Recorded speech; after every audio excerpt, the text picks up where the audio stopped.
साथियों, मैं ए.के. ढिल्लन आप सभी साथियों का स्वागत करता हूं। हमारा टॉपिक चल रहा था प्राचीन इतिहास। प्राचीन इतिहास में मैं आपको पढ़ा रहा था वैदिक सभ्यता।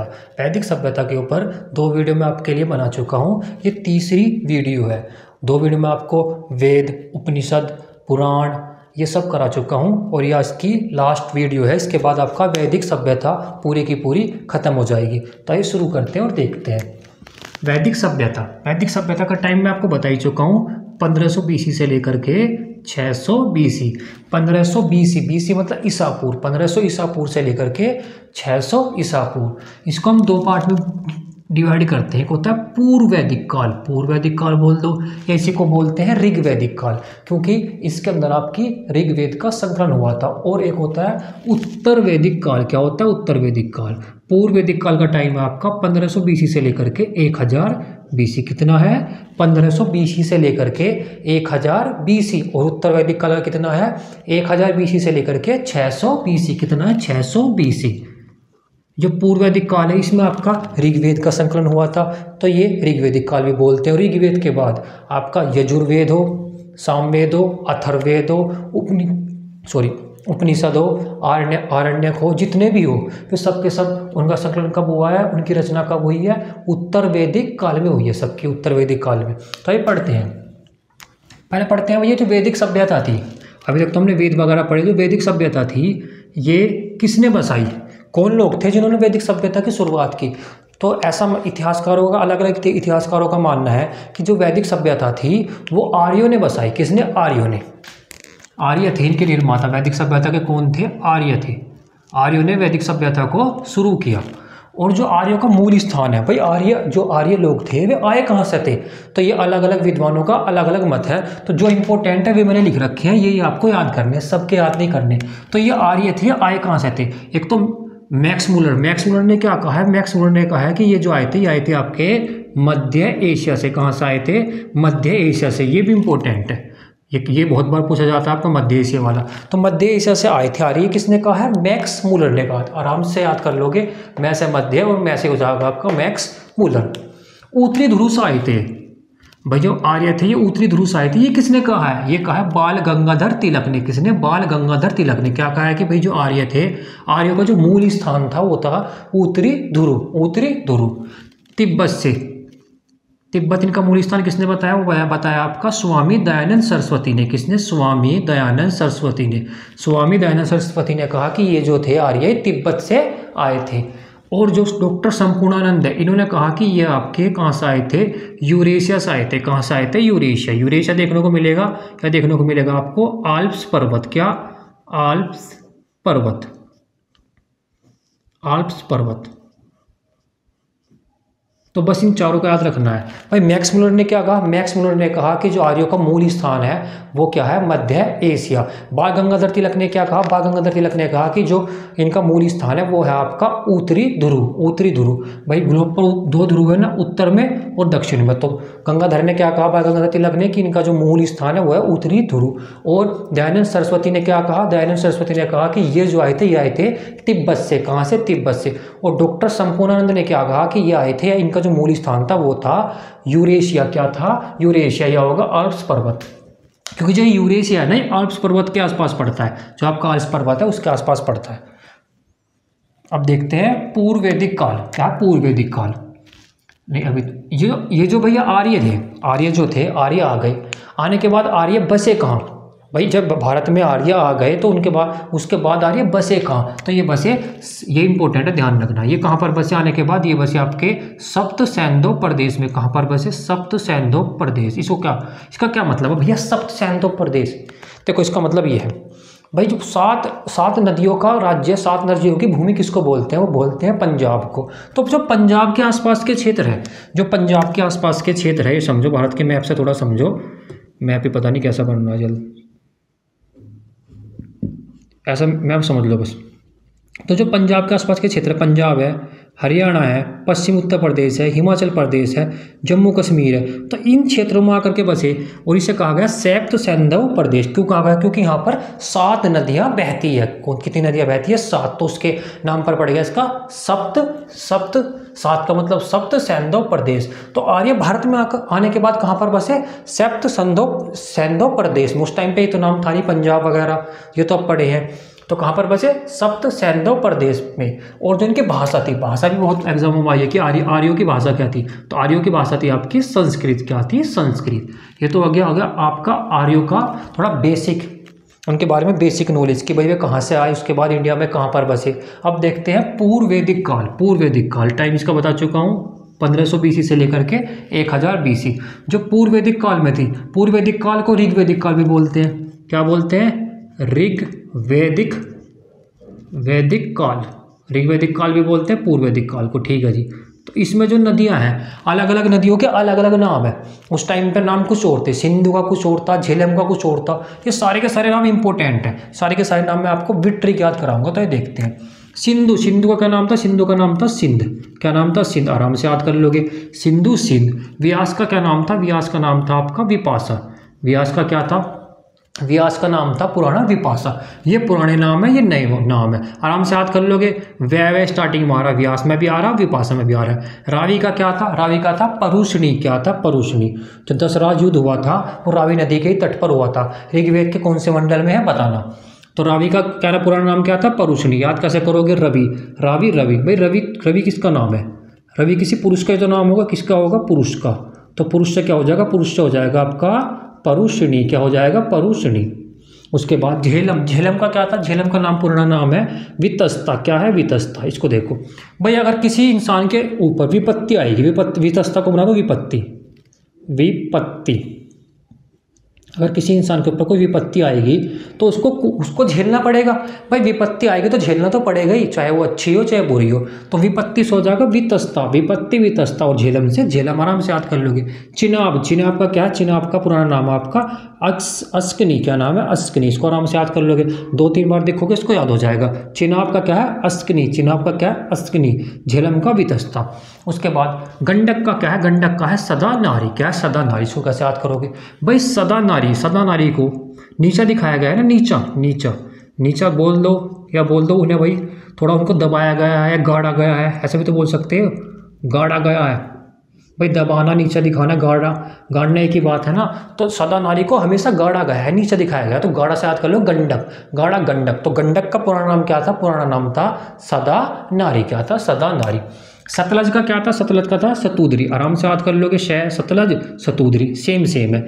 घग्गर का क्या था? घग्गर का था सरस्वती। क्या था? सरस्वती। इसको कैसे याद करोगे भैया? सरस्वती माँ को तुम कहाँ पर चाहते हो? सब लोग चाहते हैं कि सरस्वती हमारे घर में आ जाए। कहाँ पर आ जाए? घर में। तो घर से क्या हो जाएगा? घर से हो जाएगा घग्गर और सरस्वती। तो घग्गर का पुराना नाम क्या था? सरस्वती। काबुल का क्या था? काबुल का था कुंभा। क्या था? कुंभा। और कुर्रम का क्या था? कुर्रम का था कुरुम। क्या था? कुरुब। भाई काबुल का क्या था? कुंभा। और कुरम का क्या था? कुरुब। क्या था? कुरुब। कैसे याद करोगे? देखो काबुल का कुंभा। देखो इसमें भी आ रहा है, उसमें भी आ रहा है। आराम से याद कर लोगे, दोनों नाम सेम से है, कुंभा और कुरुब। लेकिन काबुल में आ रहा है का के बाद, और कुंभा में भा के बाद आ रहा है। लेकिन कुरम में कहीं पर भी आ नहीं आ रहा, इसलिए कुरुब में भी आ नहीं देखने को मिलेगा। तो ऐसा आप याद कर लोगे। फिर से देख लो। सिंधु को क्या बोलते हैं? सिंध। व्यास को विपासना। रावी को परुष्णी। झेलम को वितस्ना। चिनाब को अस्कनी। गंडक को सदानारी। सतलज को सतुद्री। घाघर को सरस्वती। काबुल को कुभा और कुर्रम को कुर्ब। ये सभी नदी है, उनको पुराने नाम है। किसी न किसी एग्जाम में आपको देखने के लिए मिल जाएंगे जब आप प्रीवियस ईयर के क्वेश्चन लगाओगे। इसके बाद जो पूर्व वैदिक काल है, पूर्व वैदिक काल में जो प्रिय देवता थे कौन थे भाई? प्रिय जो देवता थे वे थे आपके इंद्र। कौन थे? इंद्र। भाई सबसे ज़्यादा प्रिय देवता कौन थे? पूर्व वैदिक काल की बात चल रही है, उत्तर वैदिक की नहीं। उत्तर वैदिक में तो आपके प्रजापति हो जाएंगे। तो कौन थे? इंद्र। इसका पता कहाँ से लगता है? इसका साक्ष्य कहाँ से मिला कि भाई जो पूर्व वैदिक काल था उस टाइम पर सबसे प्रिय देवता इंद्र थे? तो उसका पता लगता है हमें, एक अभिलेख है, उसका नाम है बोगाज कोई। क्या है? बोगाज कोई अभिलेख। कहाँ पर पड़ता है? तुर्की में पड़ता है। तो इसी अभिलेख से हमें पता लगता है कि जो इंद्र थे वो पूर्व वैदिक काल के प्रिय देवता थे। इसमें आपका इंद्र, वरुण, अग्नि, इन सब देवता के बारे में बताया गया है। मुख्य व्यवसाय क्या था भाई इसका, आपका जो आर्य थे या वैदिक सभ्यता थी, इनका मुख्य व्यवसाय क्या था? इनका मुख्य व्यवसाय था कृषि और पशुपालन। सिंधु घाटी सभ्यता का मुख्य व्यवसाय क्या था? व्यापार। वे व्यापारी थे, लेकिन ये कृषि और पशुपालन करते थे। समाज कैसा था इनका? समाज था इनका पितृसत्तात्मक। क्या था? पितृसत्तात्मक। सिंधु घाटी सभ्यता का क्या था? मातृ सत्तात्मक। क्योंकि सबसे ज्यादा बार ऋग्वेद में सबसे ज्यादा बार किस शब्द को देखने के लिए मिला है? पिता को कितनी बार मिला है? 335 बार। ये मैं आपको ऋग्वेद में पढ़ा चुका हूँ। सभ्यता कैसी थी? ये सभ्यता आपकी ग्रामीण थी। जो वैदिक सभ्यता थी वो ग्रामीण थी, सिंधु घाटी सभ्यता शहरी थी। जो वैदिक सभ्यता में वैदिक सभ्यता में जो ये लोग टैक्स वसूल करते थे, कर वसूल करते थे, उसको क्या बोलते थे? उसको बोलते थे बलि। VVI, वेरी वेरी इंपॉर्टेंट लगाना, बहुत बार एग्जाम में आया कि बताइए जो वैदिक सभ्यता के लोग थे जो कर वसूल करते थे उसको क्या बोलते थे? बलि।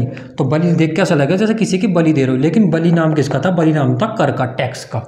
उसके बाद प्रिय पशु क्या था इनका? भाई प्रिय पशु थी इनकी गाय। क्या थी? गाय थी। सारे के सारे युद्ध गाय के लिए हो रहे थे। गविष्टि, एक शब्द आता है गविष्टि। गविष्टि का मतलब क्या था? गविष्टि का मतलब था गायों के लिए युद्ध। जो गायों के लिए युद्ध होता था उसको बोलते थे गविष्टि। क्या? गविष्टि। जो गायों के लिए युद्ध होता था वो सब राजा का कार्य था। राजा ही देखा करते थे कि भाई हम अगर युद्ध हो रहा है तो युद्ध में पार्टिसिपेट करना सबसे ज़्यादा जो कंट्रोल करता था युद्ध को, वो कौन करता था? राजा। और गविष्टि किसको बोलते हैं? गायों के लिए युद्ध को। क्वेश्चन ऐसे मिलेगा, सब बोल देगा कि बताइए गविष्टि का मतलब क्या है वैदिक काल में? तो क्या है? गायों के लिए किया जाने वाला युद्ध। क्योंकि सारे के सारे जितने भी युद्ध है वो सारे के सारे वैदिक सभ्यता की बात चल रही है। सिर्फ वैदिक सभ्यता में सारे के सारे युद्ध सिर्फ गायों के लिए हुए, क्योंकि गाय उनका सबसे प्रिय पशु और पवित्र पशु भी क्या था? वो गाय ही थी, गाय।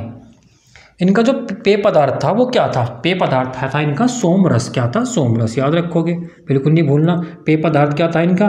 जो पीने में ये यूज़ करते थे। इनके यहाँ कोई मेहमान आ रहा है तो उसको देंगे सबसे पहले, तो उसका क्या नाम था? उसका नाम था सोमरस। क्या था? सोमरस। इनकी जो राजनीतिक व्यवस्था थी, राजनीतिक व्यवस्था कैसी थी इनकी? राजनीतिक व्यवस्था थी इनकी वो कैसी थी? वो थी कुल से मिलकर बनते थे ग्राम से मिलकर विश्व से मिलकर जन, और जन से मिलकर बनता था राष्ट्र। कैसा था? फिर से देखो, कुल, ग्राम, विश्व, जन, राष्ट्र। कुल से मिलकर बना ग्राम से मिलकर बना विश्व से मिलकर बना जन से मिलकर बना राष्ट्र। देखो क्या मतलब है भाई। कुल का मतलब कुल का मतलब वो एक समझो परिवार से मिलकर बना गांव से मिलकर आप क्या बनते हैं? गांव से मिलकर बनते हैं समझो जिले बनेंगे। जिले से मिलकर क्या बनेगा? जिले से मिलकर बनेगा राज्य, और राज्य से मिलकर बनेगा एक देश। इंडिया को, जैसे इंडिया है तो पहला भी ऐसा ही था, कुल, ग्राम, विश्व, जन, राष्ट्र, लेकिन उनका नाम पहले अलग अलग था। तो कुल का जो मुखिया था उसको बोलते थे कुलप। क्या बोलते थे? कुलप मिलेगा या कुलिप मिलेगा। ग्राम का क्या था? ग्रामीणी। विश्व का विश्वपति, जन का जनपति, और राष्ट्र का क्या था? राष्ट्र का था राजा। क्या था? राजा। और राजा का चुनाव होता था इस टाइम पर। कब? पूर्व वैदिक काल की बात चल रही है, उत्तर वैदिक की नहीं। राजा का क्या होता था? राजा का चुनाव होता था। एक तरह से सब चुनाव होते हैं ना हमारे इंडिया में, ऐसे उस टाइम पे पूर्व वैदिक काल में भी राजा का चुनाव हुआ करा था। ये नहीं कि भाई ये राजा है तो उसका लड़का ही राजा बनेगा, ऐसा नहीं था। उस टाइम पे चुनाव हुआ करा था कि भाई हाँ इस बार चुनाव हुआ, वोट जिसको ज़्यादा मिलेगी वो ही राजा होगा। फिर से ये इंपॉर्टेंट है, याद रखना, बहुत इंपॉर्टेंट है। इनकी जो राजनीतिक व्यवस्था थी, कुल, ग्राम, विश्व, जन और राष्ट्र, 5 थे। ये सीक्वेंस ऊपर की तरफ बढ़ता हुआ। इसके बाद इसमें संगठन थे, तीन संगठन थे इंपॉर्टेंट, तीनों के तीनों याद रखना। क्या थे? एक सभा थी, सभा, समिति और विधत। क्या थी? सभा, समिति, विधत। सभा और समिति को अथर्ववेद में प्रजापति की पुत्रिया बोला गया। क्या बोला गया? प्रजापति की पुत्रिया। ठीक है जी। सभा और समिति को अथर्ववेद में प्रजापति की 2 पुत्रिया बोला गया है। तो सभा में क्या था? सभा में श्रेष्ठ लोग बैठते थे। कौन बैठते थे भाई? सभा हो रही है कहीं पर, ये समझो, तो सभा में सिर्फ कौन बैठते थे? गांव के श्रेष्ठ लोग। गांव के समझो या उस राष्ट्र के समझो, तो कौन उस राष्ट्र के कौन बैठा करे थे? सिर्फ श्रेष्ठ लोग। और समिति में कौन बैठता था? समिति में बैठते थे साधारण लोग। कौन बैठते थे भैया? साधारण लोग। इसको कैसे याद करोगे? देखो आराम से याद कर लोगे। सभा छोटी है तो उसमें कम लोग बैठेंगे। और कम कौन होते हैं? कम होते हैं भैया, एक तरह से अगर समझो कि भाई हमारे इंडिया के अंदर या किसी गांव के अंदर कम कौन होंगे? कम होंगे श्रेष्ठ लोग, बड़े बड़े लोग कम होंगे, गरीब लोग ज़्यादा देखने को मिलेंगे। तो जो श्रेष्ठ लोग थे, श्रेष्ठ लोग होते हैं कम, तो कम लोग बैठेंगे सभा में। सभा छोटी है। समिति बड़ी है। समिति में साधारण लोग, सभी लोग बैठ जाया करते सब समिति में। और जो सभा और समिति थी इसमें स्त्रियां भी भाग लिया करती इस टाइम पे। कब? पूर्व वैदिक काल में स्त्रियां भी भाग लेती थी। और जो आपकी विधत है, विधत में भी साधारण लोग ही बैठते थे। विदत में बैठते थे साधारण लोग। लेकिन जो सबसे, अगर क्वेश्चन आए कि सबसे प्राचीन संस्था कौन सी है सभा समिति और विदत में, तो वो है विदत। क्या है? विदत। ये क्वेश्चन इंपॉर्टेंट है, वीवीआई लगाना। इन तीनों में सबसे प्राचीन संस्था कौन सी है, तो है आपकी विदत। क्या है? विदत। उसके बाद जो पूर्व वैदिक काल है, पूर्व वैदिक काल में बाल विवाह, पर्दा प्रथा और दास प्रथा का प्रचलन क्या था? नहीं था। नहीं था, इंपॉर्टेंट क्वेश्चन है, याद रखना। पूर्व वैदिक काल में ना तो बाल विवाह मिला, ना पर्दा प्रथा थी और ना ही आपकी दास प्रथा थी। बाल विवाह, पर्दा प्रथा और दास प्रथा पूर्व वैदिक काल में नहीं थी। विधवा विवाह का प्रचलन था। अगर किसी औरत का पति मर जाता था तो उसके जो पति था उसके छोटे भाई से उसकी शादी कर दी जाती थी। तो विधवा विवाह का प्रचलन पूर्व वैदिक काल में था। दास प्रथा का नहीं था, पर्दा प्रथा का नहीं था, बाल विवाह का नहीं था, सती प्रथा का भी नहीं था। ध्यान रखना, सती प्रथा का भी नहीं था। सिर्फ किसका था? विधवा प्रथा का प्रचलन था। लेकिन जैसे हम पूर्व वैदिक काल से उत्तर वैदिक काल की तरफ आएंगे तो सब कुछ उल्टा हो जाएगा यहाँ पे। तो अब देखते हैं उत्तर वैदिक काल। उत्तर वैदिक काल का टाइम क्या है? 1000 BC से लेकर के 600 BC। क्या है? 1000 BC से लेकर के 600 BC। उत्तर वैदिक काल का जो आपके उत्तर वैदिक काल के प्रमुख देवता कौन थे? वो थे आपके प्रजापति। कौन थे? प्रजापति। और पूर्व वैदिक काल के कौन थे? पूर्व वैदिक काल के थे आपके कौन थे? इंद्र। पूर्व वैदिक काल के इंद्र थे और उत्तर वैदिक काल के थे प्रजापति। जो वर्ण व्यवस्था थी, समाज की जो वर्ण व्यवस्था थी, वो अब क्या, उत्तर वैदिक काल में क्या हो गई थी? उत्तर वैदिक काल में वो जन्म के आधार पर हो गई थी। किसके? जन्म के आधार पर। इसका क्या मतलब है? देखो, जो आपका पूर्व वैदिक काल था ये पूरा का पूरा ऋग्वेद पर है। तो ऋग्वेद में जो आपकी वर्ण व्यवस्था थी, समाज की व्यवस्था थी, वो कैसी थी? वो थी कर्म के आधार पर। किसके आधार पर? कर्म के, जन्म के आधार पर नहीं। भाई जो जैसा कर्म करेगा वो वैसा ही बन जाएगा। कैसी व्यवस्था थी?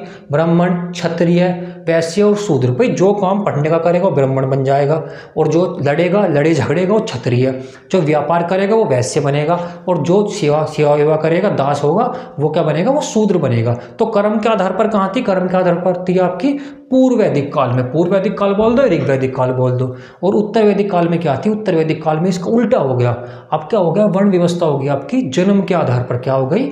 जन्म के आधार पर। जन्म के आधार पर मतलब कि अगर कोई क्षत्रिय के यहाँ पर पैदा हो रहा है तो वो क्षत्रिय ही होगा। कर्म वरम कोई मतलब नहीं है। जैसा अब होता है ना कि कोई पंडित के यहाँ हो रहा है तो पंडित है, कोई यादव के यहाँ हो रहा है तो यादव है, कोई बनिए के यहाँ हो रहा है तो बनिया है। तो ये व्यवस्था कब हुई? ये हुई आपके उत्तर वैदिक काल में, पूर्व वैदिक काल में नहीं थी। राजा का पद पैतृक कर दिया गया। जो राजा का पद था वो पैतृक कर दिया गया।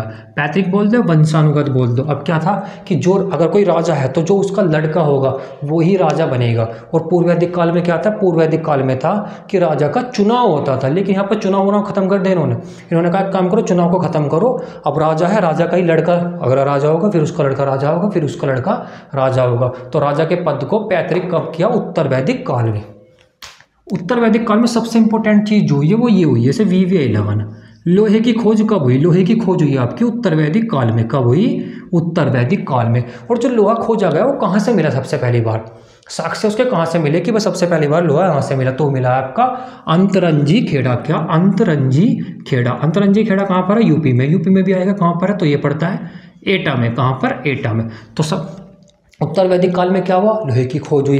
कहाँ से लोहे की खोज हुई? लोहे की खोज हुई आपकी अंतरंजी खेड़ा से। कहाँ पर पड़ता है? एटा, यूपी में। जो लोहा है, लोहे को क्या बोलते थे वैदिक काल में? उत्तर वैदिक काल में बोलते थे आप श्याम अयस। क्या? श्याम अयस। श्याम आएगा या आ सकता कृष्ण, श्याम की जगह कृष्ण आ सकता है, कृष्ण अयस। ये लोहे को बोलते थे। लोहे तो अब बोलते हैं, उस टाइम पे इसका नाम लोहा नहीं था। उस टाइम पे क्या बोला करते थे इसे? श्याम अयस या कृष्ण अयस, ये बोलते थे। जो उत्तर वैदिक काल थी उसमें आपके दास प्रथा, सती प्रथा थी। हाँ जी, दोनों थी। दास प्रथा भी थी, सती प्रथा भी थी। लेकिन पूर्व वैदिक काल में नहीं थी। इसका बिल्कुल उल्टा हो रहा है उत्तर वैदिक काल में।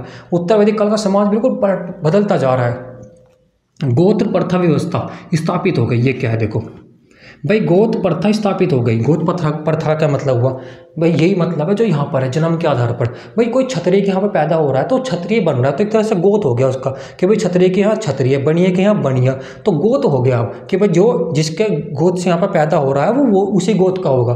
कर्म के आधार पर नहीं था, क्योंकि जन्म के आधार पर थी। तो गोत्र प्रथा व्यवस्था कब स्थापित हुई? उत्तर वैदिक काल में हुई। कब हुई? उत्तर वैदिक काल में। पकी हुई ईंटें, पकी हुई। वैसे पूरी की पूरी जो व्यवस्था थी आपकी वैदिक काल की, चाहे वो पूर्व वैदिक काल हो चाहे उत्तर वैदिक काल हो, क्या थी, पूरी ग्रामीण थी। तो इनके मकान कैसे थे, मकान इनके कच्चे थे, पक्की ईंट के नहीं थे। पक्की ईंट के कहाँ थे, सिंधु घाटी सभ्यता में। लेकिन एक स्थान है वो है आपका कौशाम्बी। कहाँ पर पड़ता है, यूपी में पड़ता है कौशाम्बी। यहाँ से आपको पकी हुई ईंट मिली है उत्तर वैदिक काल में, या पूरे वैदिक काल में पकी हुई ईंटें कहाँ से मिली है, वो मिली है कौशाम्बी से। वरना पूरा का पूरा जो वैदिक काल है, वैदिक सभ्यता है, वो ग्रामीण है और वहाँ पर कच्चे मकान मिले हैं, कच्ची ईंटों के मकान, पकी हुई ईंटें नहीं मिली। इसलिए क्वेश्चन आपका इंपॉर्टेंट हो जाता है, ध्यान रखना। अब इसमें कुछ नाम है, जैसे पुरप। पुरप को क्या बोलते थे, पुरप होता था आपका दुर्गापति। जो दुर्गपति था, दुर्ग समझ गए भाई, दुर्ग बना दिया, दुर्ग पर जो पहरा दे रहा है दुर्गपति, उसको क्या बोलते थे, उसको बोलते थे पुरप। क्या बोलते थे, पुरप। एक था आपका इस्पस को क्या बोलते थे, गुप्तचर। भाई जो इस्पस था उसका क्या मतलब था, वो था गुप्तचर। इसको कैसे याद करोगे, आराम से याद कर लोगे भाई। अगर कोई आपको समझो स्पर्श करके चला गया, जैसे हवा स्पर्श करके चली गई आपको, तो कैसे लगेगा भाई, हवा तो गुप्त है, एकदम गुप्त हो गई, ऐसा याद कर लोगे, रिलेट करके याद करोगे, आसानी से याद होगा। तो स्पर्श का क्या मतलब था, वो था गुप्तचर। एक था आपका वाजपति। कौन था, वाजपति। वाजपति का कार्य क्या था, ये था गोचर भूमि का अधिकारी। गोचर भूमि का अधिकारी, गोचर भूमि का अधिकारी को क्या बोलते थे, वाजपति। क्या बोलते थे, वाजपति। उग्र, उग्र का क्या कार्य था, उग्र का कार्य था आपका अपराधियों को पकड़ना। क्या था, अपराधियों को पकड़ना। आराम से याद कर लोगे उग्र। भाई कोई इंसान उग्र हो रहा है, ज़्यादा उग्रवादी हो रहा है, तो उससे क्या करोगे, उससे पकड़ोगे। तो उग्र का क्या काम था, उग्र का काम था अपराधियों को पकड़ने वाला। अपराधियों को पकड़ने वाले को क्या बोलते थे, उग्र। और वाजपति कौन था, गोचर भूमि का अधिकारी। एक भूमि थी उसका नाम गोचर, उसका ही अधिकारी कौन था, वाजपति। स्पष्ट कौन था, गुप्तचर। गुप्तचर समझिए खुफिया, जैसे रो वगैरह होती है, खुफिया एजेंसी समझो। तो स्पष्ट कौन था, गुप्तचर था। और पुरप कौन था, दुर्गपति। कौन था, दुर्गपति। इसके बाद दर्शन, ये आपका वैदिक सभ्यता से सिर्फ इतने क्वेश्चन बनेंगे। इसके बाद आपके दर्शन को देखते हैं, दर्शन और इनके प्रवर्तक। क्या, प्रवर्तक। इसको कैसे देखो, कितने दर्शन है, ये आपके 7 दर्शन है, 7 के 7 दर्शन है। और इसके प्रवर्तक कौन है, ये आपको याद करना। सिंपल सा क्वेश्चन सिर्फ ये मिलेगा कि बताइए योग दर्शन के प्रवर्तक कौन है, सिर्फ इनका नाम याद करने हैं। तो चार वाक्य कौन है, चार वाक्य आराम से याद कर लोगे। चार वाक। योग के कौन है भैया, योग के हैं आपके पतंजलि। कौन है, पतंजलि। आराम से याद कर लोगे। भाई बाबा रामदेव, क्या बाबा रामदेव योग करावा है, वो पूरी की पूरी जो कंपनी पतंजलि वो किसकी है, बाबा रामदेव की। तो योग के कौन थे, पतंजलि। योग के कौन थे, पतंजलि। सांख्यक दर्शन, सांख्य जो आपका सांख्य दर्शन है, इसके कौन थे प्रवर्तक, इसके थे कपिल। कौन थे, कपिल। इसको कैसे याद करोगे, देखो जी, सांख्य मतलब संख्या आ रहा है। संख्या किस नाम की ज़्यादा मिलेगी, कपिल नाम की मिलेगी। जितने नाम आपको यहाँ पर देखने के मिल रहे हैं, उनमें से सबसे ज़्यादा नाम आपको किसका मिलेगा, वो कपिल का मिलेगा। तो ऐसे याद कर लोगे, जो संख्या है, संख्या कपिल नाम की ज़्यादा मिलेगी, किसकी, कपिल की। तो संख्या से हो गया सांख्य दर्शन, वो कपिल से हो गया कपिल। उसके बाद न्याय दर्शन के प्रवर्तक कौन है, वो है आपके गौतम। कौन है, गौतम। इसको कैसे याद करोगे भाई, गौतम भगवान ने क्या किया था, गौतम भगवान ने बहुत न्याय किया भाई। जब उन्हें ज्ञान की प्राप्ति हो गई उसके बाद उन्होंने बहुत न्याय किए। इस तरह से रेट करके याद करोगे तो आराम से याद हो जाएगा, कोई टेंशन की बात नहीं है। तो न्याय दर्शन के कौन है, वो है आपके गौतम, क्योंकि गौतम भगवान ने क्या किए, गौतम भगवान ने न्याय किए। उसके बाद पूर्व मीमांसा के कौन है, ये आपके जैमिनी। कौन है, जैमिनी। उत्तर मीमांसा के कौन है, उत्तर मीमांसा के आपके बादरायण। कौन है, बादरायण। तो कैसे याद करोगे, देखो जी, उत्तर भाई भारत का नक्शा देखोगे अगर आप, पूरा पश्चिम उत्तर दक्षिण, तो उत्तर में क्या है, उत्तर में आपका बद्रीनाथ है। इस तरह से याद कर लो, बद्रीनाथ से अगर रिलेट करके याद करोगे तो आराम से याद होगा, बादरायण बद्रीनाथ। उत्तर में क्या है, बद्रीनाथ है। तो उत्तर मीमांसा के प्रवर्तक कौन है, वो है आपके बादरायण। कौन है, बादरायण। और वैश्विक जो आपका दर्शन है, इसके कौन है, इसके आपके कणाद। कौन है, कणाद। आराम से याद कर लोगे। इन दोनों को याद करना, और कि मैंने आपको ट्रिक बता दी है। पूर्व मीमांसा दर्शन के कौन है, जैमिनी। और आपका वैश्विक दर्शन के कौन है, ये आपके कणाद। और उत्तर मीमांसा के कौन है, ये आपके बादरायण, क्योंकि उत्तर में क्या है, उत्तर में आपका है बद्रीनाथ। तो भाई ये पूरा का पूरा जो आपको वैदिक सभ्यता थी, ये पूरी की पूरी आपकी कंप्लीट हो चुकी है। इसके बाद हम अब पढ़ेंगे महाजनपद, फिर पढ़ेंगे आपका मगध, फिर मौर्य साम्राज्य। ऐसे कर करके हम पूरी की पूरी जो आपकी प्राचीन हिस्ट्री है उसको जल्दी से जल्दी खत्म कर देंगे। अब मैं आपका ऐसे करूँगा, एक दिन में 2 वीडियो प्रोवाइड कराऊंगा। अभी थोड़ा सा एडजस्टमेंट ठीक नहीं हो पा रहा, एक दिन में एक ही बन पा रही है, क्योंकि थोड़ा एडिटिंग वगैरह काम ये मुझ पर यार होता नहीं। तो धीरे धीरे मैं सीख रहा हूँ, जैसे मैं इसे थोड़ा जल्दी से कर पाऊंगा ना, तो फिर उसके बाद मैं आपको एक दिन में 2 वीडियो प्रोवाइड कराऊंगा। हो सकता है 3 भी कराऊँ, जल्दी में कराने वाला हूँ। कोर्स बहुत जल्दी करके ख़त्म कर दूंगा, ऐसा नहीं कि बहुत लंबा खींचेगा। बहुत जल्दी कोर्स खत्म हो जाएगा आपका सारा का सारा, हिस्ट्री भी, पॉलिटी, ज्योग्राफी, इकोनॉमिक्स, साइंस और स्टैटिक, जीके, करंट सब कुछ खत्म होगा। तो भाई अगर वीडियो अच्छी लगी हो तो वीडियो को लाइक करना और चैनल को सब्सक्राइब करना।